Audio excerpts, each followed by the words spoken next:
Hello students, welcome to Naira Group of Coaching. Today we will be discussing regarding the topics removed from class 10th mathematics for the session 2020 and 21.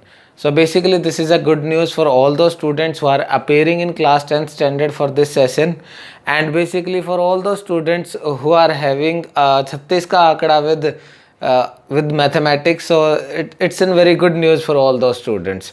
Some of the difficult portion is also eliminated from the syllabus, and some of the simple topics are also there, but most of the difficult portion is eliminated from the syllabus of class 10th mathematics. So we'll discuss each and everything in this video regarding the what topic or what exercise is basically eliminated from which chapter. So basically we are having 15 chapter in our class 10th mathematics.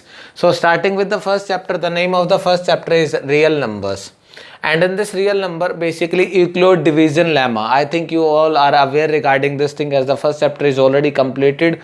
So you must have completed in your school or coaching or wherever you are studying. So you must be having some idea. So Euclid division lemma is basically eliminated.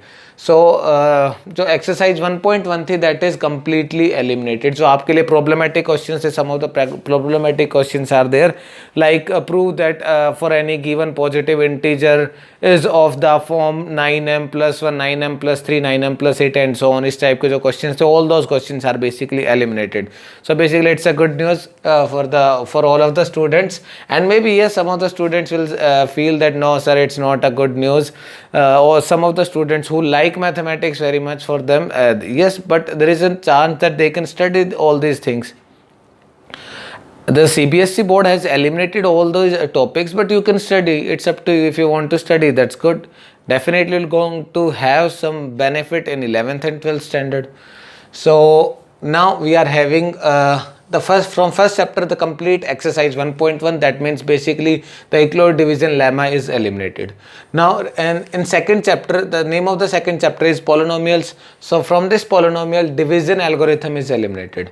जो exercise 2.3 थी, उसके अंदर जो divide करना था, a polynomial p of x is given, that should be divided by g of x, another polynomial, and we have to find the remainder, and this sort of question are basically eliminated. So entire exercise 2.3 is eliminated. Okay, so again it's a good news. Basically exercise 2.2, in exercise 2.2 we are having two questions only. Some parts are there. I think in first question 9 parts are there, and second question I think 6 parts are there, and both the questions, question number 1 and 2, both are very easy. So it's again a good news for the students who are having some problem with the mathematics. So now we'll move to the third chapter, that is chapter number 3 is basically pair of linear equation in two variable. We are having certain methods how to solve the pair of linear equations. We have to find the solution of those pair of linear equations which are given in two variables. So there is a method to find the solution. This cross multiplication method is eliminated from our syllabus. That means in exercise 3.5 we are having some of the questions in which it was asked to solve the particular question using this cross multiplication method only. So some of the questions, some of the part which includes this cross multiplication method is eliminated from the syllabus. So next we are having two more methods to solve this linear pair of equations, like elimination method is there and substitution method are there. So comparatively those two methods are easy as compared to this cross multiplication method. So again a good news. Next we are having chapter number 4, quadratic equation. In case of quadratic equation, word problems based on time, distance, age, train, boat, etc. are eliminated, right? So most of the problems, most of the students will face problem while solving these word problems. Basically in these word problem they have to use their brain, they have to think logically how to make an equation, quadratic equation. So this portion is eliminated. So most of the problems most of the students feel difficulty while solving these word problems. So that portion is eliminated. Again a good news in chapter number 4, quadratic equation. Okay, next we are having chapter number 5, arithmetic progression. Basically in this chapter we are having two formulas. The first one is to find the nth term of an AP, and the second formula is sum of n terms, to find the sum of n terms of an AP. So basically जो formula है first one two find the nth term, that is comparatively easy. उसके अंदर जो calculation होती है वो थोड़ी सी easy होती है as compare to while we are finding sum of n terms, उसके कंपैरिजन में। So this sum of n terms is basically eliminated. That means real life word problem which are based on sum of n terms, this is eliminated. Exercise 5.3 all those word problems related to our real life is eliminated. वहाँ पर आपको क्या होगा कि AP परोसी नहीं जाएगी, आपको ऑलरेडी प्रोवाइड नहीं की जाएगी। A word problem, a real life situation is given to you and you have to make the AP first and then you have to find the sum of terms whatever was asked in the question. Okay, so next we are having chapter number 6. सो यहाँ पर exercise 5.3 की अगर आपको idea लेना है किस type का portion, किस टाइप का क्वेश्चन एलिमिनेट हुआ है, तो क्वेश्चन नंबर 15 to 20 कुछ वर्ड प्रॉब्लम्स गिवन है रियल लाइफ सिचुएशन के ऊपर बेस्ड, तो वो वाला पोर्शन एलिमिनेट हो गया। ठीक, next we are having chapter number 6 triangles. Triangle chapter okay difficult chapter है, बच्चे काफ़ी डरते हैं इस चैप्टर से। सिमिलैरिटी पढ़नी है हमें, सिमिलैरिटी ऑफ टू ट्रायंगल्स। सो यहाँ पर क्या एलिमिनेट हुआ है, area of triangle. A theorem is given related to area of triangles, so that theorem number is theorem 6.6. This theorem is eliminated. Exam के अंदर इसका प्रूफ भी आता है, you have to prove this thing, this theorem, derivation या इसका जो proof है वो आता है। And question based on this theorem both are eliminated from your syllabus. And next converse of PGT, what is PGT, Pythagoras theorem. So converse of Pythagoras theorem is also eliminated. यहाँ पर भी proof भी आता है exam के अंदर इस theorem का, थ्योरम 6.9 है, ये एलिमिनेट हो गया। और इसके ऊपर जो बेस्ड क्वेश्चन है वो भी अब नहीं आएंगे। सो पीजीटी के ऊपर जो बेस्ड क्वेश्चंस थे कन्वर्स ऑफ पीजीटी के ऊपर, वो हमारे कुछ एक्सरसाइज 6.5 के अंदर है, तो उसके वो वाले क्वेश्चन जो कन्वर्स ऑफ पीजीटी के ऊपर बेस्ड है एलिमिनेट हो गए। नेक्स्ट वी आर हैविंग ये जो एरिया ऑफ ट्रायंगल वाली थ्योरम थी, थ्योरम 6.6, ये हमारी आती है एक्सरसाइज 6.4 के अंदर, कंप्लीटली इसी के ऊपर बेस्ड थी, तो ये एक्सरसाइज कंप्लीटली एलिमिनेट हो गई है हमारे सिलेबस से। Next we are having chapter number 7. Chapter 7 coordinate geometry. So in this chapter area of triangle exercise is given 7.3 in which we need to find the area of triangle.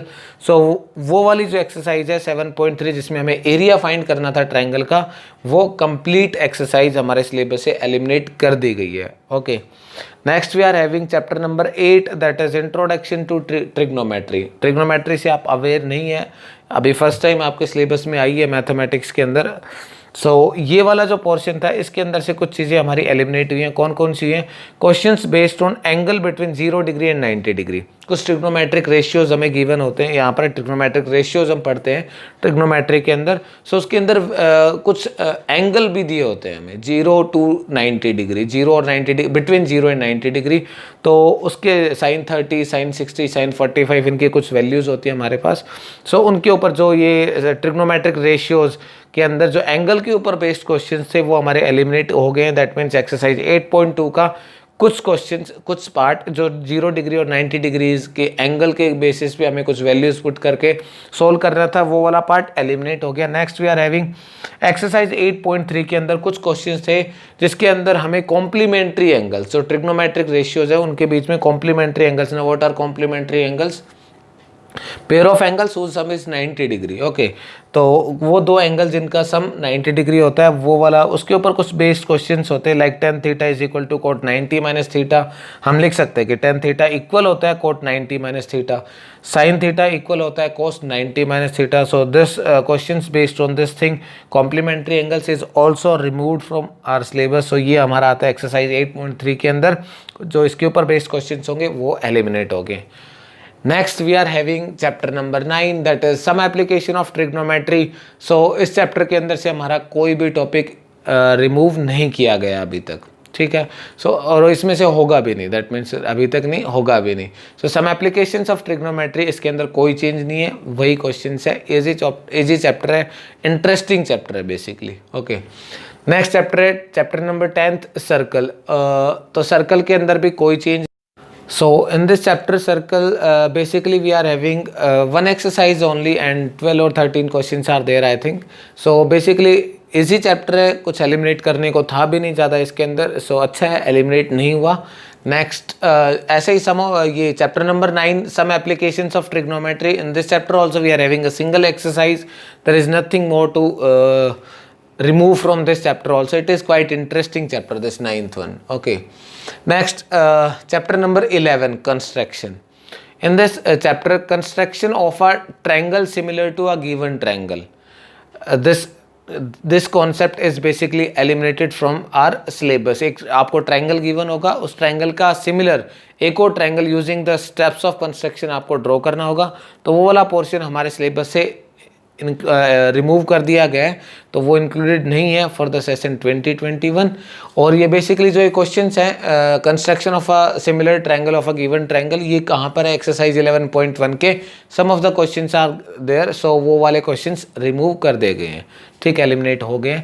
Next we are having chapter number 12, area related to circle. अब area related to circle वाले chapter से questions based on central angle 120 degree. ठीक है, यहाँ पर हमें क्या करना है, कुछ एरिया फाइंड करना होगा सर्कल का, और कुछ पोर्शन कुछ फिगर उसके अंदर बने हुए होंगे, तो उनके बेसिस पे हमें कुछ एरिया फाइंड करना होगा, जो भी सर्कल का पार्ट या फिर कंप्लीट सर्कल या जो कुछ शेड फिगर कुछ दिए होंगे, तो वहाँ पर सेंट्रल एंगल बनता है 0 to 90 डिग्री बेसिकली. बट जो ये 120 डिग्री वाला है, some of the questions are there जिसके अंदर 120 डिग्री का एंगल बनता है, तो ये बेसिकली थोड़ी सा प्रॉब्लमेटिक होता है बच्चों के लिए, क्योंकि ट्रिग्नोमेट्री में उन्होंने 0 डिग्री टू 90 डिग्री के बारे में उन्होंने पढ़ा है. ठीक है, तो यहाँ पे जो फॉर्मूला यूज़ होता है वहाँ पे साइन यूज़ होता है, जो ट्रिग्नोमेट्रिक रेशियोज है, तो वहाँ पे उनको बच्चों को याद होती है वैल्यू 0 to 90 डिग्री के बीच की. बट 120 के अंदर उनको थोड़ी प्रॉब्लम होती है. So again a good news, this topic questions based on central angle is equal to 120 degree is eliminated from our syllabus. Next we are having chapter number 13, surface area and volume.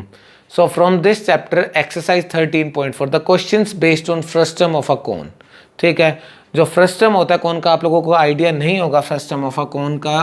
So this is a cone and if we'll cut this cone parallel to its base, तो इसको cut करने के बाद जो भी आपको ये figure बनेगा मिलेगा, this is basically a frustum.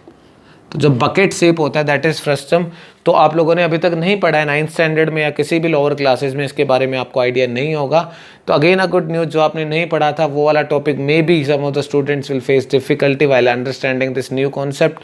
So CBSE ने आपके लिए एलिमिनेट कर दिया है. ठीक है, so again a good news, chapter number 14 के अंदर क्या है, statistics. So in this chapter statistics, step deviation method to find mean. We are having basically 2 or 3 methods are there.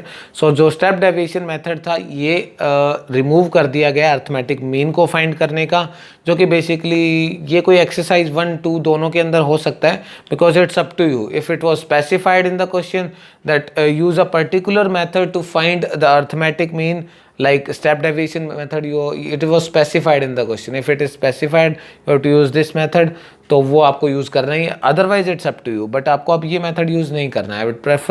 I would suggest कि आप ये मेथड अब use ना करें, बिकॉज इस सेशन के लिए एलिमिनेट कर दिया गया है while finding arithmetic mean. Next आपका क्या हुआ है, कॉम्युलेटिव फ्रीक्वेंसी ग्राफ. इस एक्सरसाइज में काफ़ी बच्चों को प्रॉब्लम होती थी.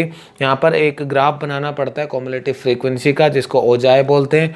तो ओजाए exercise 14.4 basically 3 questions are given in this exercise, but ये एलिमिनेट हो गई है. मोस्ट ऑफ द स्टूडेंट्स इस एक्सरसाइज को पसंद नहीं करते थे. So again a good news, eliminate हो गया हमारे सिलेबस से. Next one is chapter number 15, probability. Probability, it's quite easy chapter. All the students like this chapter. So इसके अंदर भी कोई चेंज करने के लिए खास था नहीं, तो यहाँ पर भी there is no change. Okay, so जो अभी ये कोविड-19 की वजह से जो प्रॉब्लम चल रही है, CBSE ने सब बच्चों का ख्याल रखते हुए कुछ approximately 30% of the syllabus is reduced. Okay, so now you are having your final syllabus. Just study hard, just dedicate it towards your studies, and हम नेक्स्ट वीडियो लेके आएंगे regarding what are the topics which are eliminated from our science syllabus also. We will discuss science also, all those topics which are excluded from the science for the session 2020 and 21. And students, please like, subscribe, comment and share if you are having any